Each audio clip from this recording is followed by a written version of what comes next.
ನಮಸ್ಕಾರ ಸ್ನೇಹಿತರೆ, KCET 2024 ಅಪ್ಡೇಟ್ಗೆ ನಿಮಗೆ ಸ್ವಾಗತ ಸುಸ್ವಾಗತ. ಕೆಎ ಕಡೆಯಿಂದ ಲೇಟೆಸ್ಟ್ ಆಗಿ ಒಂದು ನೋಟಿಫಿಕೇಶನ್ ಆದ್ರೆ ಬಿಟ್ಟಿದ್ದಾರೆ. ಇದೊಂದು ಗುಡ್ ಮೂವ್ ಅಂತಾನೆ ಹೇಳ್ಕೋಬಹುದು ಕೆಎ ಕಡೆಯಿಂದ. ಈಗ ಲೇಟೆಸ್ಟ್ ಆಗಿ ಬಂದಿರುವಂತಹ ನೋಟಿಫಿಕೇಶನ್ ಏನು ಅನ್ನುವಂಥದ್ದನ್ನ ನಿಮಗೆ ಈ ವಿಡಿಯೋದಲ್ಲಿ ತಿಳಿಸ್ಕೊಡ್ತೀನಿ. ಎಲ್ಲರೂ ವಿಡಿಯೋ ಕೊನೆವರೆಗೂ ನೋಡಿ. ಅದಕ್ಕೆ ಮುಂಚೆ ಯಾರು ಚಾನಲ್ಗೆ ಇನ್ನೂ ಸಬ್ಸ್ಕ್ರೈಬ್ ಮಾಡ್ಕೊಂಡಿಲ್ಲ, ಈಗಲೇ ಚಾನಲ್ಗೆ ಪಟ್ ಅಂತ ಸಬ್ಸ್ಕ್ರೈಬ್ ಮಾಡ್ಕೊಳ್ಳಿ. ಮತ್ತೆ ವಿಡಿಯೋಗೆ ಒಂದು ಲೈಕ್ ಆದ್ರೆ ಕೊಟ್ಬಿಡಿ. ನೀವು ಕೂಡ ಸಬ್ಸ್ಕ್ರೈಬ್ ಲೈಕ್ ಇಂದ ನಿಮ್ಗೆ ಇದೇ ರೀತಿ ಕಂಟಿನ್ಯೂಸ್ ಅಪ್ಡೇಟ್ಸ್ ಆದ್ರೆ ಸಿಗ್ತಿರುತ್ತೆ. ನೀವು ಕೂಡ ಸಬ್ಸ್ಕ್ರೈಬ್ ಲೈಕ್ ನಮಗೆ ಪ್ರೋತ್ಸಾಹ ಆಗಿರುತ್ತೆ. ನಿಮ್ಗೆ ಹೆಚ್ಚಿಗೆ ವಿಡಿಯೋಸ್ ಮಾಡಿ ತಿಳಿಸೋದಕ್ಕೆ ಎಲ್ಲ ಕಂಪ್ಲೀಟ್ಲಿ ಫ್ರೀ ಇರುತ್ತೆ. ಎಲ್ಲರೂ ಸಬ್ಸ್ಕ್ರೈಬ್ ಮಾಡ್ಕೊಂಡು ವಿಡಿಯೋಗೆ ಒಂದು ಲೈಕ್ ಆದ್ರೆ ಕೊಡಿ. ನೋಡಿ, ಈಗ ನಾನು ಡೈರೆಕ್ಟ್ ಆಗಿ ಟಾಪಿಕ್ ಗೆ ಬರ್ತೀನಿ. ನೋಡಿ, ನೀವು ಕೆಇ ಅಫಿಷಿಯಲ್ ವೆಬ್ಸೈಟ್ ಬನ್ನಿ. ವೆಬ್ಸೈಟ್ ಬಂದ್ಮೇಲೆ ಅಡ್ಮಿಷನ್ ಸೆಕ್ಷನ್ ಹೋಗ್ತೀರಾ. ಇಲ್ಲಿ UGCET 2024 ಇಲ್ಲಿ ನೋಡ್ಕೊಳ್ಳೋದಾದ್ರೆ ನಿಮ್ಗೆ UGCET 2024 ಫೈನಲ್ ಸೀಟ್ ಮ್ಯಾಟ್ರಿಕ್ಸ್ ಆದ್ರೆ ಬಿಟ್ಟಿದ್ದಾರೆ. ನಿಮ್ಗೆ ಈ ಮುಂಚೆ ಏನಾಗಿತ್ತು ಅಂದ್ರೆ ಒಂದು ಡ್ರಾಫ್ಟ್ ಸೀಟ್ ಮ್ಯಾಟ್ರಿಕ್ಸ್ ಆದ್ರೆ ಬಿಟ್ಟಿದ್ರು. ಈಗ ಒಂದು ಫೈನಲ್ ಸೀಟ್ ಮ್ಯಾಟ್ರಿಕ್ಸ್ ಆದ್ರೆ ಬಿಟ್ಟಿದ್ದಾರೆ ಕೆಇ ಕಡೆಯಿಂದ. ಇದೊಂದು ಗುಡ್ ಮೂವ್ ಅಂತಾನೆ ಹೇಳ್ಕೋಬಹುದು. ನಿಮ್ಗೆ KCET ಕೌನ್ಸಿಲಿಂಗ್ ಕೂಡ ಇನ್ನ ಅತಿ ಶೀಘ್ರದಲ್ಲೇ ಸ್ಟಾರ್ಟ್ ಆಗುತ್ತೆ. ವೇಟ್ ಮಾಡಿ. ನೋಡಿ, ಈಗ ಬಂದಿರುವಂತಹ ಫೈನಲ್ ಸೀಟ್ ಮ್ಯಾಟ್ರಿಕ್ಸ್ ಅನ್ನ ನೋಡೋಣ. ಇಲ್ಲಿ UGCET 2024 ಫೈನಲ್ ಸೀಟ್ ಮ್ಯಾಟ್ರಿಕ್ಸ್ ಅಂತ ಕಾಣ್ತಿದೆ ಅಲ್ಲ, ಆ ಒಂದು ಫೈನಲ್ ಸೀಟ್ ಮ್ಯಾಟ್ರಿಕ್ಸ್ ಮೇಲೆ ಆದ್ರೆ ಕ್ಲಿಕ್ ಮಾಡಿ.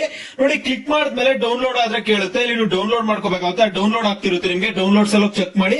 ಓಕೆನಾ? ಇಲ್ಲಿ ಡೌನ್ಲೋಡ್ ಆದ್ಮೇಲೆ ನೀವು ಇಲ್ಲಿ ನೋಡ್ಕೋಬಹುದು. ಈ ರೀತಿಯಾಗಿ ನಿಮಗೆ ಒಂದು ನೋಟಿಫಿಕೇಶನ್ ಆದ್ರೆ ಓಪನ್ ಆಗುತ್ತೆ. ಇಲ್ಲಿ ನೋಡ್ಕೊಳ್ಳೋದಾದ್ರೆ ಇದು ಸೀಟ್ ಮ್ಯಾಟ್ರಿಕ್ಸ್ ಬಿಟ್ಟಿರುವಂತದ್ದು ಇಂಜಿನಿಯರಿಂಗ್ ವಿದ್ಯಾರ್ಥಿಗಳಿಗೆ ಮತ್ತು ಆರ್ಕಿಟೆಕ್ಚರ್ ಅವರಿಗೆ, ಇಂಜಿನಿಯರಿಂಗ್ ಮತ್ತೆ ಆರ್ಕಿಟೆಕ್ಚರ್ ಕೋರ್ಸಸ್ಗೆ ಇಲ್ಲಿ ಸೀಟ್ ಮ್ಯಾಟ್ರಿಕ್ಸ್ ಆದ್ರೆ ಬಿಟ್ಟಿದ್ದಾರೆ. ಈ ಒಂದು ಸೀಟ್ ಮ್ಯಾಟ್ರಿಕ್ಸ್ ಎಲ್ಲ ನೀವು ನೋಡ್ಕೊಳ್ಳಿ ಕ್ಲಿಯರ್ ಆಗಿ. ನಾನು ನಿಮ್ಗೆ ಇಂಪಾರ್ಟೆಂಟ್ ಇರುವಂತದ್ದು ಮಾತ್ರ ಹೇಳ್ತೀನಿ. ನೋಡಿ, ಈ ಒಂದು ಸೀಟ್ ಮ್ಯಾಟ್ರಿಕ್ಸ್ ನೀವು ನೋಡ್ಕೋಬಹುದು. ಇಲ್ಲಿ constituent college of VTU Chintamani Chikkaballapur. ಇಲ್ಲಿ ನೋಡೋದಾದ್ರೆ ಇಲ್ಲಿ ಕೋರ್ಸ್ ನೇಮ್ ಎಲ್ಲ ಕೋರ್ಸಸ್ಗೂ ಕೊಟ್ಟಿದ್ರೆ ಟೋಟಲ್ ಇಂಟೇಕ್ ಅಂದ್ರೆ ಆ ಒಂದು ಕಾಲೇಜಲ್ಲಿ ಆ ಒಂದು ಕೋರ್ಸ್ಗೆ ಎಷ್ಟು ಸೀಟ್ಸ್ ಇದೆ ಅಂತ. ಇಲ್ಲಿ ನೋಡೋದಾದ್ರೆ ಈ ಒಂದು ಕಾಲೇಜಲ್ಲಿ ಬಂದ್ಬಿಟ್ಟು ಕಂಪ್ಯೂಟರ್ ಸೈನ್ಸ್ ಅಂಡ್ ಇಂಜಿನಿಯರಿಂಗ್ ಗೆ ಟೋಟಲ್ ಇಂಟೇಕ್ ಬಂದ್ಬಿಟ್ಟು 60 ಸೀಟ್ಸ್ ಇದೆ. ಅದರಲ್ಲಿ total KEA government seats KEA ಅವ್ರದ್ದು 60 ಇದೆ. ಫಿಸಿಕಲಿ ಹ್ಯಾಂಡಿಕ್ಯಾಪ್ಟೆಡ್ 5% ಇದೆ. ಫಿಸಿಕಲಿ ಹ್ಯಾಂಡಿಕ್ಯಾಪ್ಟೆಡ್ ಅವ್ರಿಗೆ 5%. SPL ಅಂದ್ರೆ ಸ್ಪೆಷಲ್ ಕ್ಯಾಟಗಿರಿ ಅವ್ರಿಗೆ 1 ಇದೆ. ಹೈದರಾಬಾದ್ ಕರ್ನಾಟಕ 4, RK 52. ಇಲ್ಲಿ ಟೋಟಲ್ ಹೈದರಾಬಾದ್ ಕರ್ನಾಟಕ ಮತ್ತೆ RK ಸೀಟ್ಸ್ 56. ಮತ್ತೆ SNQ 5% ಇರುತ್ತಲ್ಲ, SNQ over and above intake SNQ 5% 3. ಈ ರೀತಿಯಾಗಿ ನೀವು ಚೆಕ್ ಮಾಡ್ಕೋಬೇಕಾಗುತ್ತೆ. ಎಲ್ಲಾ ಕಾಲೇಜಸ್ ಅಲ್ಲೂ ಇದೇ ರೀತಿಯಾಗಿ ಯಾವ್ಯಾವ ಕೋರ್ಸ್ ಗೆ ಎಷ್ಟು ಸೀಟ್ಸ್ ಇದಾವೆ ಏನು ಅನ್ನುವಂಥದ್ದನ್ನ ಚೆಕ್ ಮಾಡ್ಕೊಳ್ಳಿ. ನೋಡಿ, ಡೀಟೇಲ್ ತುಂಬಾ ಕಾಲೇಜಸ್ ಇದೆ. ನಿಮ್ಗೆ ಇದೊಂದು ಫೈನಲ್ ಸೀಟ್ ಮ್ಯಾಟ್ರಿಕ್ಸ್ ಆಗಿದೆ. ಚೆಕ್ ಮಾಡ್ಕೊಳ್ಳಿ. ನೀವು ಡೀಟೇಲ್ ಆಗಿ ಇಲ್ಲಿ ಸೀಟ್ ಮ್ಯಾಟ್ರಿಕ್ಸ್ ಅನ್ನ ಚೆಕ್ ಮಾಡ್ಕೊಳ್ಳಿ.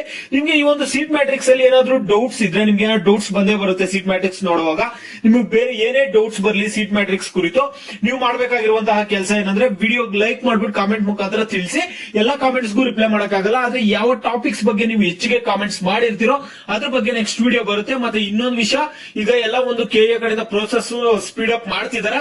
ಅತಿ ಶೀಘ್ರದಲ್ಲೇ ಸ್ಟಾರ್ಟ್ ಆಗುತ್ತೆ. ಈಗ ಸುಪ್ರೀಂ ಕೋರ್ಟ್ ಅಲ್ಲಿ ಏನ್ ಹಿಯರಿಂಗ್ ಇದೆ ನೀಡ್ದು ಅದ್ರದ್ದು ಮುಗಿಲಿ. ಈಗ ಒಂದು ಡಿಸಿಷನ್ ಎಲ್ಲ ಬಂದಾದ್ಮೇಲೆ ಸುಪ್ರೀಂ ಕೋರ್ಟ್ ಅಲ್ಲಿ ನೆಕ್ಸ್ಟ್ ನಿಮ್ಗೆ ಕೌನ್ಸಿಲಿಂಗ್ ಬಗ್ಗೆ ಅಪ್ಡೇಟ್ ಬಂದೇ ಬರುತ್ತೆ. ತಿಳಿಸ್ಕೊಡ್ತೀನಿ. ಓಕೆನಾ? ನಿಮ್ಗೆ ಏನೇ ಡೌಟ್ಸ್ ಇರ್ಲಿ ವಿಡಿಯೋಗೆ ಲೈಕ್ ಮಾಡ್ಬಿಟ್ಟು ಕಾಮೆಂಟ್ ಮುಖಾಂತರ ತಿಳಿಸಿ.